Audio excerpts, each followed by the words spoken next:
United Peoples Fellowship UPF ప్రతి ఆదివారం ప్రభాత తెలుగు ఆరాధన ఉదయం 6 గంటల నుండి ఉదయం 9 గంటల వరకు, సాయంకాల తెలుగు ఆరాధన సాయంత్రం 6 గంటల నుండి రాత్రి 9 గంటల వరకు. స్థలం VST function hall, RTC Kalabhavan ఎదురుగా, Bagh Lingampally road, Hyderabad 5,20,000. Also live on Facebook, YouTube. Zoom meeting ID 9550504718, code 7777. వివరములకు 9550504718, 9030757571. ఆహ్వానించువారు ప్రభువు దాసురాలు Joy Cherian garu, senior pastor, UPF Hyderabad. 249వ నామము, నన్ను యథార్థ మార్గమున నడిపించువాడు అని కీర్తనలు 18:32 వచనంలో నన్ను యథార్థ మార్గములో నడిపించువాడు. అంత మంచి నామం కదా. లోకంలో ఎటు చూసినా మోసం, భయంకరమైన లోకంలో మనం ఉన్నాం. ఏది నమ్మేటట్టు లేదు, ఎవరిని నమ్మేటట్టు లేదు. అంత వంకర మార్గమే.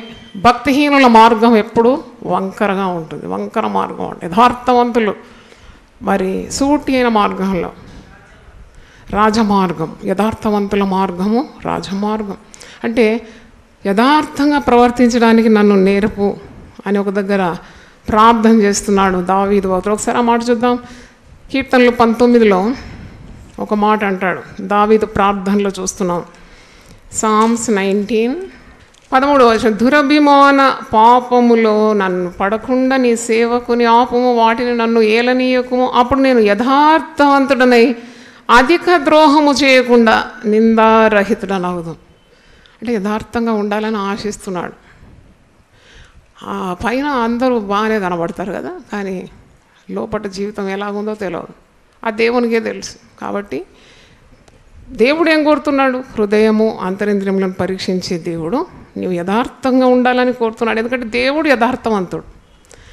God is perfect, is righteous. కాబట్టి నీవు తన బిడ్డగా యథార్థ మార్గంలో నడవాలని ఆశిస్తున్నాడు. చెడుతనము విడిచి నడుచుటయే యథార్థవంతులకు రాజమార్గం అని సామెతలు 16:17లో ఉంది.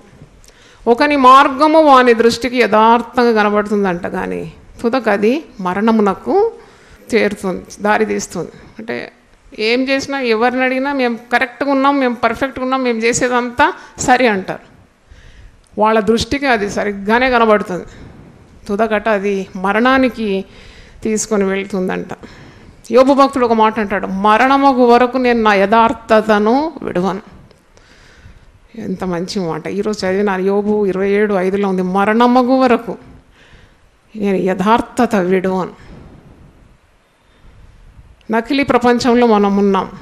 నకిలీ నోట్లు, నకిలీ ఆభరణాలు కదా, అంతా నకిలీ. మనుషులు నకిలీ, చెప్పేది ఒకటి చేసేది ఒకటి, అంత నకిలీ ప్రపంచం అన్నమాట. దాంట్లో దేవుని బిడ్డగా నీవు యేసు ప్రభువును రక్షకునిగా స్వీకరించిన తర్వాత యథార్థంగా ప్రవర్తించడానికి నీవు కోరుకోవాలి.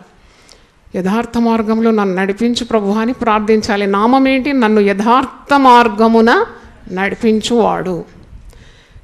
యథార్థంగా ప్రవర్తించేవారు ఎప్పుడు ధైర్యం కలిగి ఉంటారు. మీకు తెలుసా? దే హ్యావ్ కరేజ్ అనమాట. They will be bold as a lion. నీతివంతులు సింహము వలె ధైర్యంగా ఉంటారు, దేనికి భయపడరు. కానీ యథార్థంగా లేని వారు ఎప్పుడు పిరికి పొందాలన్నమాట. అన్నీ భయమే. నీడని చూస్తే కూడా భయపడతారు, ఎందుకంటే వారు తప్పు మార్గంలో ఉన్నారు కాబట్టి ఎప్పుడు వారికి ధైర్యహీనులుగా ఉంటారు. వారి త్రోవ వంకరది కాబట్టి వారికి ధైర్యం ఎప్పుడు చెడిపోతుంది. వారికి యథార్థ ప్రవర్తన లేదు కాబట్టి అందరికీ భయపడుతూ ఉంటారు. వారు యథార్థంగా ప్రవర్తించేవారు నిర్భయముగా ప్రవర్తిస్తారని వాక్యంలో ఉంది. వారు నిర్భయంగా ఉంటారు ఎప్పుడు. తర్వాత యథార్థంగా ప్రవర్తించే వారే దేవునికి ఇష్టలని మరొక వాక్యం ఉంది. God loves such people whose ways are perfect. దేవుడు యథార్థవంతుడు. యథార్థవంతులకు చీకటిలో కూడా వెలుగు పుడుతుందండి. అంత చీకటిమయమైన యథార్థవంతులకు చీకటిలో కూడా వెలుగు పుడుతుందంట. దేవుని స్తోత్రం, హల్లెలూయా. సామెతలు 4లో ఒక మాట ఉందండి, 18-19. Proverbs 4:18-19 పట్టపగలకు వరకు వేకువ వెలుగు తేజరిలున్నట్లు నీతిమంతుల మార్గము అంతకంతకు తేజరిల్లును. దేవుని స్తోత్రం. సంతోషం ఉందా? ఒకసారి హల్లెలూయా గట్టిగా చూద్దామా. హల్లెలూయా. నీతి మార్గంలో నడుస్తే నీ మార్గం అంతా వెలుగే. నీ మార్గం మీద దేవుడు తన వెలుగును ప్రకాశింపజేస్తాడు. పట్టపగలుగు వరకు వేకువ వెలుగు తేజరిల్లినట్లు నీతిమంతుల మార్గము అంతకంత తేజరిల్లును, భక్తిహీనుల మార్గము గాఢాంధకారమయం. తాము దేని మీద పడున్నది వానికి తెలియదు. అంత అంధకారమే అన్నమాట. అంటే దేవుడు ఉన్నాడు కదా, వారికి దేవుడే వెలుగై ఉన్నాడు. దేవుడు లేడు కాబట్టి అంతా చీకటి. అడుగడుగున వారు గాఢాంధకారము అనుభవిస్తారు. చూడండి, మనం లోకంలో చూస్తాం కదా, వంచకులు ఎంతమంది, మోసగాండ్రు. ఉద్యోగం ఇప్పిస్తానని లంచం తీసుకునేవారు, తర్వాత లంచం అంతా మింగేసి ఉద్యోగం ఇవ్వరు. ఇంత దుర్మార్గం అనిపిస్తుంది నాకు, ఇంత మోసం. పెళ్లి చేసుకున్నా అంటారు, గర్భవతి అయిన తర్వాత వదిలేస్తారు. మోసం మోసం. దేవుని స్తోత్రం. హల్లెలూయా. నన్ను యథార్థ మార్గమున నడిపించువాడు. యథార్థవంతులకు ఆయన ఏ మేలు చేయక మానాడు. చప్పట్లు కొట్టి దేవుని స్తుతిద్దాం. Hallelujah. Hallelujah. If you are righteous before God, he will not withhold any good thing. No good thing he will withhold. యథార్థవంతులకు ఆయన ఏ మేలు చేయక మానాడు. దేవుని స్తోత్రం. హల్లెలూయా.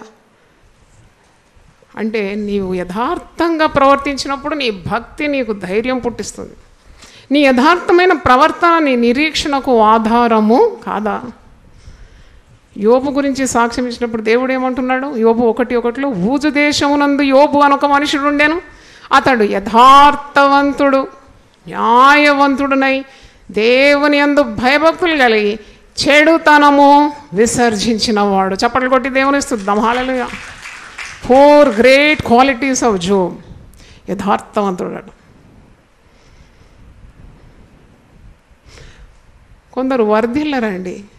వర్ధిల్లపోవడానికి కారణం ఏంటంటే వారి ప్రవర్తన యథార్థత. They will not grow. వాళ్ళు ఎన్ని ప్రయత్నాలు చేసినా ఫలించదు. ఎంత కష్టపడినా పైకి రారు. ఎందుకు రారు? ఎందుకంటే వాళ్ళు యథార్థత లేదు కాబట్టి వారికి దేవుడు వృద్ధి కలగజేయడు. నువ్వు యథార్థంగా ఉంటే వర్ధిల్లుతావు అన్నమాట. దేవుడు వర్ధిల్ల చేస్తాడు. నీ పిల్లలకు మంచి ఉద్యోగాలు ఇస్తాడు, మంచి సంబంధాలు ఇస్తాడు, మంచి ఆరోగ్యం ఇస్తాడు, హఠాన్ మరణాలను విడిపిస్తాడు, కీడు రాకుండా కాపాడుతాడు. ఆయన రెక్కలతో నిన్ను కప్పుతాడని ఉంది. దేవుని స్తోత్రం. హల్లెలూయా. కాబట్టి ఈరోజు ఈ వాక్యం వింటున్నావు ఎవరైనా, టీవీ ద్వారా వినేవారైనా, ప్రవర్తన యథార్థంగా లేదు, వంకర బుద్ధులు ఉంటే తొలగించాలి. అంటే దేవుని భయంతో నీవు ప్రవర్తించినప్పుడు నీకు గొప్ప ఆశీర్వాదము తప్పకుండా లభిస్తుంది. అందుకే నన్ను యథార్థ మార్గమున నడిపించువాడు అని ఈ నామం. మరి ఒక నామం 250 నిన్ను పంపినవాడు అనే నామం. నిన్ను పంపినవాడు. ఇది గిదియోనుతో యెహోవా సెలవిస్తున్నాడు అన్నమాట. ఫిలిష్తీయులు ఇశ్రాయేల్ ప్రజల మీద వారు యుద్ధానికి దిగినప్పుడు దేవుడు ఇశ్రాయేల్ ప్రజలకు ఒక నాయకుని లేవనెత్తున్నాడు, గిదియోను. ఇశ్రాయేల్ ప్రజలు దేవుని దృష్టికి పాపం చేస్తున్నారు. అందుకే 7 ఏండ్ల పాటు మిద్యానీయులకు దేవుడు వారిని అప్పగించినాడు.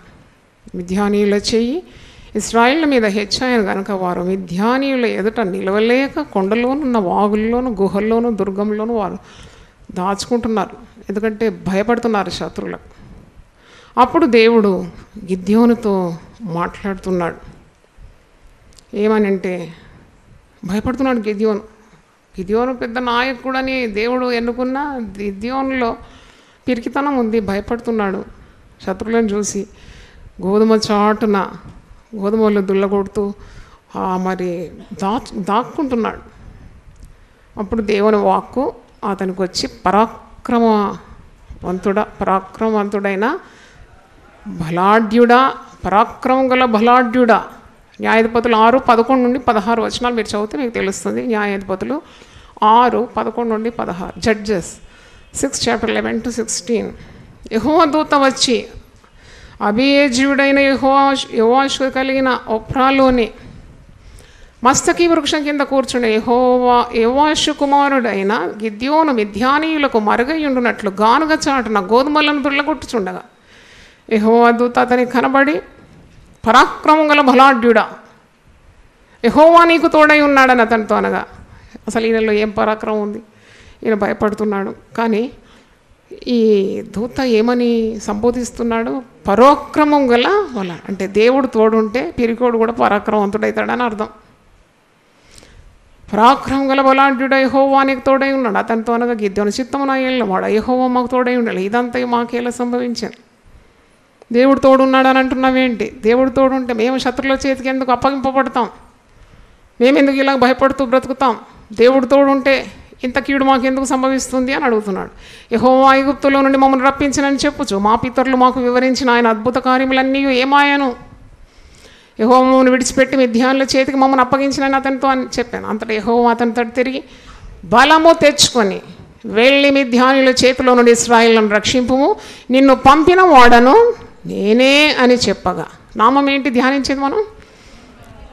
నిన్ను పంపినవాడు, నిన్ను పంపినవాడు నేనే అని చెప్పగా, చిత్తము నా ఏళ్ళవాడా, దేని సహాయం చేత నేను ఇశ్రాయేలును రక్షింపగలను? నా కుటుంబము మనిషే గోత్రములో ఎన్నిక లేనిది, నా పితరుల కుటుంబంలో నేను కనిష్ఠుడై ఉన్నానని ఆయనతో చెప్పాను. అందుకు యెహోవా ఆయననేమి, నేను నీకు తోడై ఉన్నందున కనుక ఒక్క మనుషుని హతము చేసినట్లు మిద్యానీయులను నీవు హతము చేయదు అని సెలవిచ్చాను. దేవుని స్తోత్రం, హల్లెలూయా. అబ్బా, దేవుడు తోడుంటే ఎన్ని ఘనమైన విజయాలు సాధిస్తాం కదా. ఘనులు ఘనకార్యములను చేస్తారట, ఘనకార్యముల వల్ల వారు నిలుస్తారట. ఎందుకంటే వారి దేవుడు తోడుండి నడిపిస్తాడు. అందుకే God can use a weakling and give strength to that person to accomplish great task. గొప్ప కార్యాలు చేయడం. అందుకే తమ దేవుని ఎరుగు వారు బలం కలిగి గొప్ప కార్యములను చేస్తారు. దేవుని స్తోత్రం, హల్లెలూయా. దేవుని తోడు, నిన్ను పంపినవాడు. మోషేను మరి ఫరో బానిసత్వం నుండి ప్రజలను విడిపించమని దేవుని స్వరం విన్నప్పుడు మోషే కూడా భయపడుతున్నాడు కదా. మోషే అంటున్నాడు, అయ్యో నేను నత్తివాడను, మాటలాడుటకు నాకు శక్తి లేదు, ఏనేలాగా పోయి విడిపించాలి అన్నప్పుడు మానవునికి నోరిచ్చిన వాడు ఎవడు? దేవుడే కదా. నేనే కదా నీకు నోరిచ్చేది. ఆ నోటికి నేను తోడై ఉంటాను. హల్లెలూయా. నోటికి నేను తోడై ఉంటాను. ప్రతిసారి ప్రసంగానికి రాకముందు నేను ఈ మాట ప్రార్థన చేసి వస్తా. దేవా, నువ్వు అన్నావు కదా, నీ నోట నా మాటలు ఉంచి ఉన్నానన్నావు కదా, నీ నోటికి నేను తోడై ఉంటానన్నావు కదా, నీవు నా నోటి వల్లే ఉంటానన్నావు కదా. ఇదిగో నేను వెళ్తున్నాను, మాటలు నాదై ఉండొద్దు. ఎవరి మాటలు ఉండాలని? నీ మాటలే ఉండాలి. నీ మాటలే ఉండాలి. అది గద్దింపైనా, హెచ్చరికైనా, ఆదేశమైనా, ఉపదేశమైనా అది నాదై ఉండొద్దు. ఎవరిదై ఉండాలా? దేవునిదై ఉండాలి. దేవుని స్తోత్రం. దేవుడు తోడుండి మాట్లాడే దేవుడు కనుక మోషేకు తోడై ఉండి నాయకులకు, తాను ఏర్పాటు చేసుకున్న నాయకులందరికీ దేవుని తోడు. అందుకే అంటాడు, అబ్రహమాను భయపడకు, యెహోషువను భయపడకు, మోషే భయపడకు, గిద్యోనును భయపడకు. ఎందుకంటే భయపడతారు వాళ్ళ నాయకులైనా, భయపడతారు అభిషక్తులైనా, భయపడతారు మానవులే కదా. భయం ఉంటుంది వాళ్ళకు. భయపడొద్దు, నేను తోడై ఉన్నాను అని. నిన్ను పంపినవాడు అనే నామము ధ్యానిస్తున్నాం.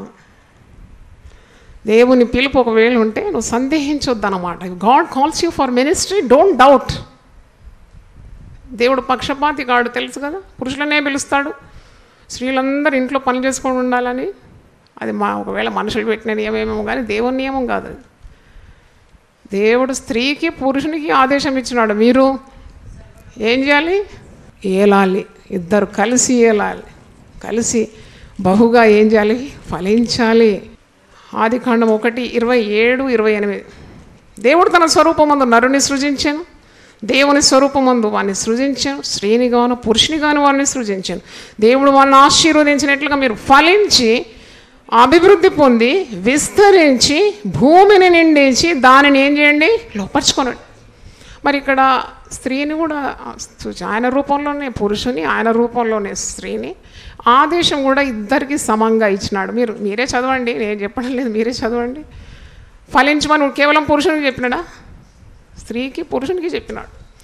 మీరు భూమి మీద ఫలించాలి, అభివృద్ధి పొందాలి, విస్తరించాలి, భూమిని నిండించి దాన్ని లోపరుచుకోవాలి. దేవుని స్తోత్రం, హల్లెలూయా. సైతాను రాజ్యం కూలగొట్టాలంటే కేవలం పురుషుడే పోతే ఎలాగవుతుంది? పురుషుడు స్త్రీ అందరు కలిసి చేయాలి సేవ. ఎంతోమంది ఆత్మలను నరకం నుండి విడిపించాలి. దేవుని స్తోత్రం. అయ్యో నన్ను పిలుస్తాడా దేవుడు, నేను ఒక స్త్రీని కదా, నేను ఒక అబలను కదా. నీ శక్తి కాదు, నువ్వు అబలమే ఉండొచ్చు శారీరకంగా, కానీ బలవంతుడైన దేవుడు నీకు తోడు ఉంటాడు. దేవుని స్తోత్రం. హల్లెలూయా. నేను ఒకసారి చెప్పినాను, ఒక వంతెన మీద ఒక ఏనుగు పోతుందండి. ఏనుగు మీద ఒక చిట్టెలుక చెవు దగ్గర ఉన్నదంట. ఏనుగు మీద చిట్టెలుక ఉందంట. ఆ వంతెన ఏనుగు నడుస్తుంటే వంతెన ఇట్లా కదులుతుందన్నమాట. ఆ చిట్టెలుక చెవిలో అంటుందంట, ఏనుగు చెవిలో, ఏనుగా మనం ఇద్దరం కలిస్తే వంతెన కూడా ఏమవుతుంది, కదులుతుంది. అయితే ఏనుగు ఏం చేసిందంటే వంతెన బయటకు వచ్చిన తర్వాత, సరే ఇప్పుడు నువ్వు ఒంటరికి పోయిరా, కదులుతలేదే చూద్దామని ఎలకతో చెప్పేదాన్ని.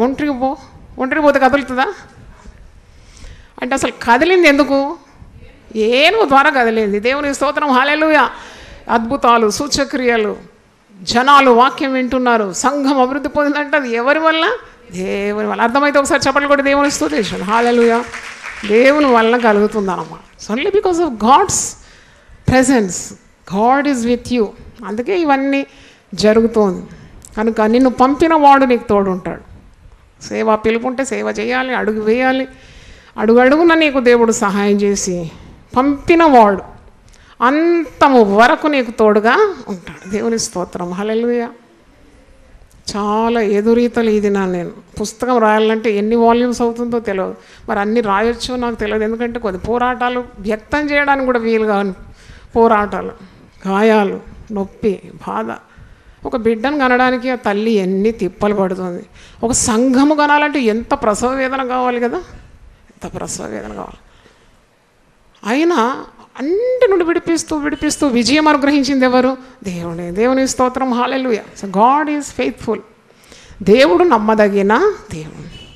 మరి ఒక నామము 251 కుమ్మరి. ఏం నామం అండి? దేవునికి ఈ పేరు కూడా ఉంటుందా, కుమ్మరి అని? కుమ్మరోళ్ళు అంటారు కదా. కుమ్మరోళ్ళు అంటే ఏంటి? కుండలు తయారు చేసేవాళ్ళు. దేవునికి ఆ పేరు ఉంది, కుమ్మరి, పాటర్. దేవుని స్తోత్రం. కుమ్మరి అనే పేరు. యెషయా 64:8 ఐషియా 64:8 యెహోవా నీవే మాకు తండ్రివి, మేము జిగట మన్ను, నీవు మాకు కుమ్మరి వాడవు, మేమందరము నీ చేతి పని అయి ఉన్నాము. దేవుని స్తోత్రం. Hallelujah. Oh we are the pots in your hands, we are the workmanship. నీ చేతి పని నువ్వు మా కుమ్మరివి, మేము నీ చేతి పని అయి ఉన్నాం, నీవే మాకు తండ్రివి. ఈ కుమ్మరి మనకు తండ్రి అన్నమాట, మన కన్న తండ్రి. దేవుని స్తోత్రం. యెషయా 64:8 యెహోవా నీవే మాకు తండ్రివి, మేము జిగటమన్ను, నీవు మాకు కుమ్మరి వాడు, మేమందరము నీ చేతి పని అయి ఉన్నాము. దేవుని స్తోత్రం. కుమ్మరి ఈ నామము ధ్యానించే సమయంలోనే అప్పుడు కుమ్మరి వాడు ఏం చేస్తాడో తెలుసుకోవాలని ఇలాగ ప్రార్థన చేస్తున్న. దేవా, కుమ్మరోళ్ళు కుండలు ఎలా తయారు చేస్తారు, నాకు ఎవరైనా చెప్తే బాగుండు అనుకున్నాము. ప్రార్థన చేస్తుంటే ఒక కుమ్మరి పాస్టర్ వచ్చిండు ఇక్కడికి. ఆయన నాకు చెప్తున్నాడు, అమ్మా మేము కుమ్మరోళ్ళం దేవుని నమ్ముకున్నామమ్మా. అయ్యో నీ కొరకే నేను ప్రార్థన చేస్తున్నా. అయ్యా నాకు కుమ్మరి వాళ్ళు ఏమేమి పని చేస్తారో నాకు చెప్పు, కుండలు ఎలా తయారు చేస్తారో నాకు వినాలని ఉంది.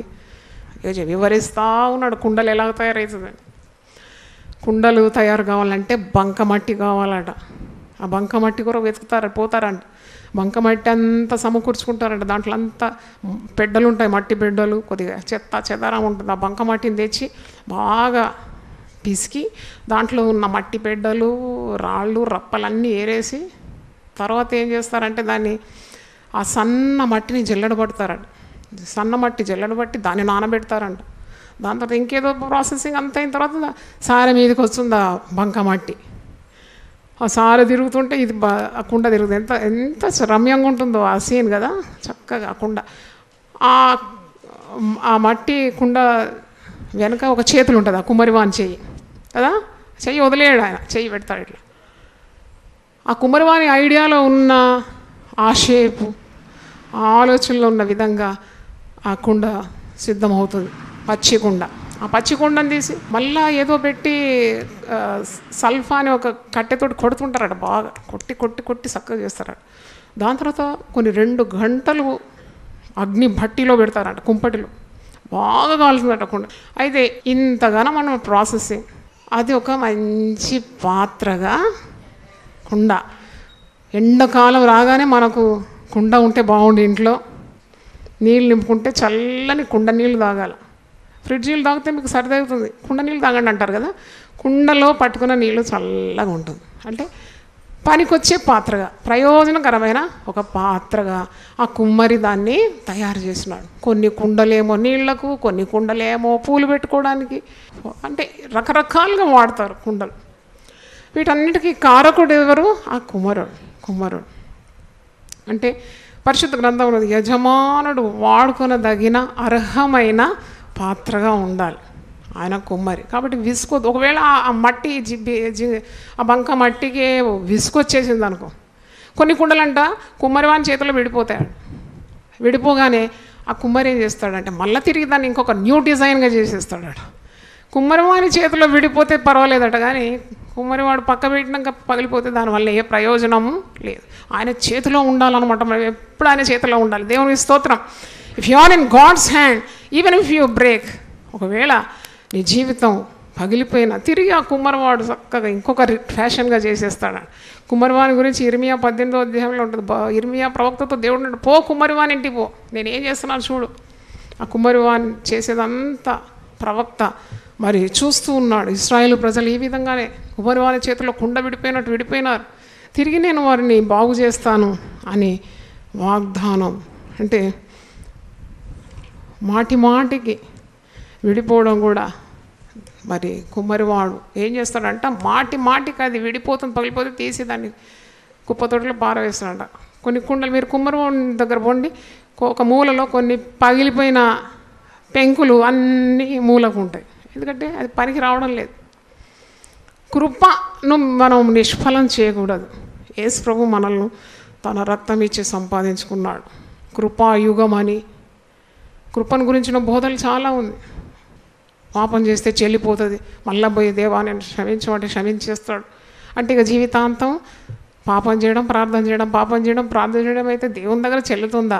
పరిశుద్ధ గ్రంథంలో ఒక మాట ఉంది కదా, నువ్వు హెబ్రీ 10:26-27, హెబ్రూస్ 10:26-27, మనం సత్యమును గూర్చి అనుభవ జ్ఞానం పొందిన తర్వాత బుద్ధిపూర్వకంగా పాపం చేసిన పాపములకు బలికను ఉండదు, కానీ న్యాయపు తీర్పునకు భయముతో ఎదురు చూస్తూ విరోధులను దహింపబో తీక్ష్ణమైన అగ్నియు నీకను ఉండును. అంటే అలాంటి బుద్ధిపూర్వకంగా మాటికి పాపం చేసి మళ్ళీ ఇంకా కుమ్మరివాడు నిన్ను బాగు చేయాలంటే అది జరగని పని.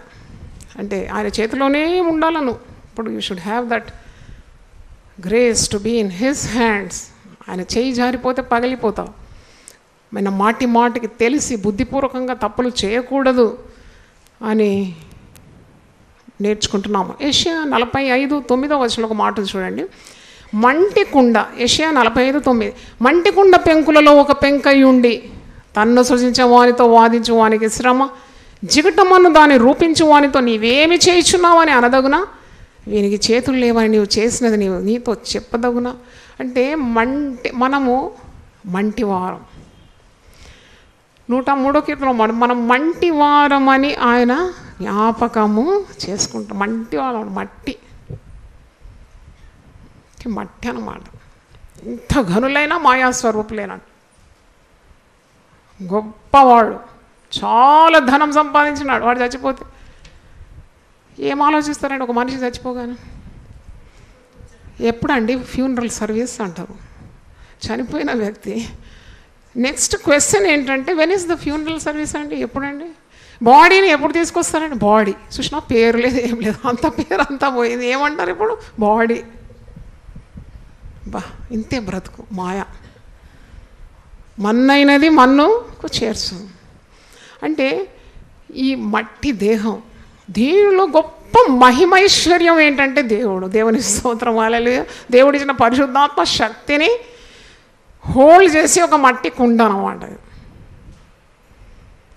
మట్టి కుండ విడిపోతుంది, ఆత్మ దేవుని దగ్గర పోతుంది. అంటే ఇది ఒక మట్టి, అంతే. మట్టితో చేసినాడు. ఆదామును దేంతో చేసినాడు? బంగారంతో చేసినాడా? దేంతో చేసినాడు? మట్టితో చేసి ఆయన తన ఊపిరి ఊదినాడు. అందుకే మంటి కుండ పెంకుల్లో ఒక పెంకై ఉండి తన్ను సృజించిన వానితో తగునా అంటున్నాడు అనమాట. నువ్వు మట్టి ముద్దవు, కుమ్మరి వానితో అడుగుతావా? మట్టి ముద్ద అడుగుతుందా కుమ్మరి వానితో? ఏంటా నన్ను ఈ డిజైన్లు చేసినావు, ఇంకా మంచిగా చేయొచ్చు కదా. కొందరు ఇలాగ వాదిస్తుంటారు. దేవుడు ఏం చేసినాడండి? నన్ను ఎందుకు పేద కుటుంబంలో పుట్టించినాడండి? మంచి ధనవంతుని కుటుంబంలో పుట్టించదు కదా. ఏంటి ఒక మూర్ఖుని భర్తగా ఇచ్చినాడు? మంచి స్వభావం ఉన్న ఒక భర్తని ఇవ్వచ్చు కదా. ఎందుకు నాకు ఈ ఉద్యోగం ఇచ్చినాడు? నన్ను వేరే పొజిషన్లో పెట్టవచ్చు కదా. మాకు ఎందుకు ఈ కష్టాలు? మాకు మంచి స్థానం ఎందుకు ఇవ్వడం లేదు దేవుడు? ఎన్ని ప్రార్థనలు చేసినా ఎందుకు వినడం లేదని పిచ్చి పిచ్చి ప్రశ్నలు అడుగుతాడు. అంటే ఆ పెంకు కుమ్మరితో అడిగినట్టు అన్నమాట. మంటి కుండ పెంకుల్లో ఒక పెంకై నువ్వు ఏం ప్రశ్నిస్తావు దేవునికి? నిన్ను నువ్వు మట్టి ముద్ద ఏ విధంగా కుమ్మరి వాని చేతిలో సమర్పించుకుందో అలాగూ submit your self to God. దేవుని స్తోత్రం, హల్లెలూయా. నువ్వు కుమ్మరివాడు, మా తండ్రివి, నీ చేతిలో మట్టి వారమై ఉన్నామని మరి ఆయన చిత్తం మనకు సంపూర్ణంగా సమర్పించుకోవాలి. యెషయా 30 ఒక చివరిగా ఒక వాక్యం, యెషయా 30:12-14 చూడండి. మీరు ఈ వాక్యము వద్దని త్రోసివేసి బలత్కారమును కృత్రిమమును నమ్ముకొని అట్టి వాటిని ఆధారం చేసుకుంటారు గనుక ఈ దోషము మీకు ఎత్తైన గోడ నుండి జోగిపడబోచున్న గోడ అండవలే అగును. అది ఒక్క క్షణంలోనే హఠాత్తుగా పడిపోను. కుమ్మరి కుండ పగలగొట్టబడినట్లు ఆయన ఏమీయో విడిచిపెట్టక దాన్ని పగలగొట్టును. పొయ్యిలో నుండి నిప్పు తీయటం కానీ, గుంటలో నుండి నీళ్లు తీయటం కానీ దానిలో ఒక్క పెంకైనను దొరకదు. అంటే when you disobey God your life will become like this. చూడండి, మంచి కుండ, కొన్నిసార్లు నువ్వు కొంటావు, నీళ్లు నింపుతావు, కొద్దిగా చూస్తే పక్కనంతా ఏముంటుంది, నీళ్లు గారిపోయి ఉంటుంది. ఇంకా కుండను పెట్టుకొని ఉంటావా? పడేస్తాం. ఇంకా పనికి రాదు ఆ కుండ, బికాజ్ ఇట్స్ లీకింగ్. అలాగే నీ భక్తి జీవితం కూడా. అందుకే నీ రక్షణను భయముతోనూ వణుకుతోనూ కొనసాగించుకోవాలంటే you cannot take it for granted. నేను రక్షింపబడినా, నేను ఏం చేసినా చెల్లిపోతుంది. చెల్లదు. దేవుని దగ్గర పాపం అసలే చెల్లదు. ప్రతి తప్పు పరిశుద్ధాత్ముడు ఎత్తిపట్టి చూపెడతాడు. మీకు తెలుసో లేదు? Whispering spirit, God spirit will Whisper in your years. బిడ్డ తప్పు, ఈ ఆలోచన తప్పు, ఈ క్రియ తప్పు. అంటే నీకు పరిశుద్ధాత్ముడు తోడుండి నీకు నేర్పిస్తాడనమాట. అన్నీ చేయగలిగేది చేయాలి. అప్పుడు వెంటనే సరి చేసుకోవాలి. ప్రయోజనకరమైన పాత్రగా వాడుకోమని ప్రభువును వేడుకోవాలి. దేవుని స్తోత్రం, హల్లెలూయా. తలలు వంచండి, ప్రార్థన చేసుకుందాం. ప్రభువా, నీకు స్తోత్రం చెల్లిస్తున్నాం. నన్ను యథార్థ మార్గంలో నడిపించేవాడని, నన్ను పంపిన వాడని, కుమ్మరి అని 3 నామములు ఈరోజు ధ్యానించినాం. వాక్యము, శ్రేష్టమైన వాక్యం ఆ చెవులకు మీరు అందిస్తున్న స్తోత్రం. ఎంతోమందికి లేని భాగ్యము మీరు మాకు ఇచ్చినదని నేను స్తుతిస్తున్నాను తండ్రి. కృపగల దేవుని దాసనాలు బలపరిచి ఇంకా బహుగా వాడుకోమని ప్రభువా, యునైటెడ్ పీపుల్స్ పరిచర్యలు అనుదినము ప్రభువా మీరు వృద్ధి కలుగ చేయమని, అనేక నశించే ఆత్మలకు ప్రభువా సేద తీర్చే ఒక పరిచర్యగా చేయమని యేసు అతి పరిశుద్ధ నామములో అడిగి వేడుకుంటున్నాను తండ్రి. ఆమేన్. దేవుడు మళ్ళీ దీవించును గాక. Amen. God bless you. United Peoples Fellowship UPF ప్రతి ఆదివారం ప్రభాత తెలుగు ఆరాధన ఉదయం 6 గంటల నుండి ఉదయం 9 గంటల వరకు, సాయంకాల తెలుగు ఆరాధన సాయంత్రం 6 గంటల నుండి రాత్రి 9 గంటల వరకు.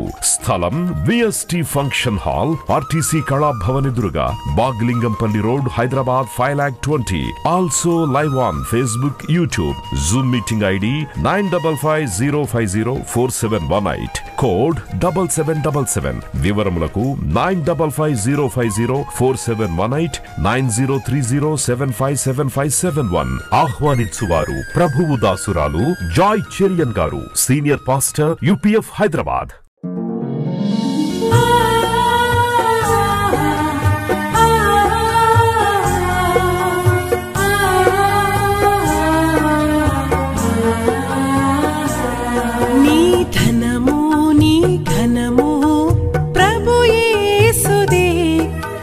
దశమా భాగమునీయ వెనుదీతువా.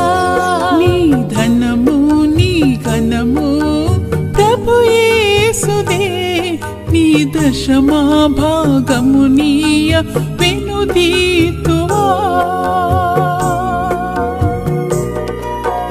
ధరలోన ధనధాన్యములనీయగా కరుణించి కాపాడి రక్షింపగా ధరలోన ధనధాన్యములనీయగా కరుణించి కాపాడి రక్షింపగా పరలోకనాదుండు నీకీయగా మరి యేసు కొరకీయ వెనుదీతువా పరలోకనాదుండు నీకీయగా మరి యేసు కొరకీయ వెనుదీతువా నీ ధనము నీ ఘనము ప్రభు యేసుదే నీ దశమా భాగమునీయ వెనుదీతువా పాడి పంటలు ప్రభువు నీకీయగా కూడు గుట్టలు నీకు దయచేయగా పాడి పంటలు ప్రభువు నీకీయగా కూడు గుట్టలు నీకు దయచేయగా వీడంగ ప్రభు యేసు నామంబును గడువేల ప్రభుకీయను క్రైస్తవా వీడంగ ప్రభు యేసు నామంబును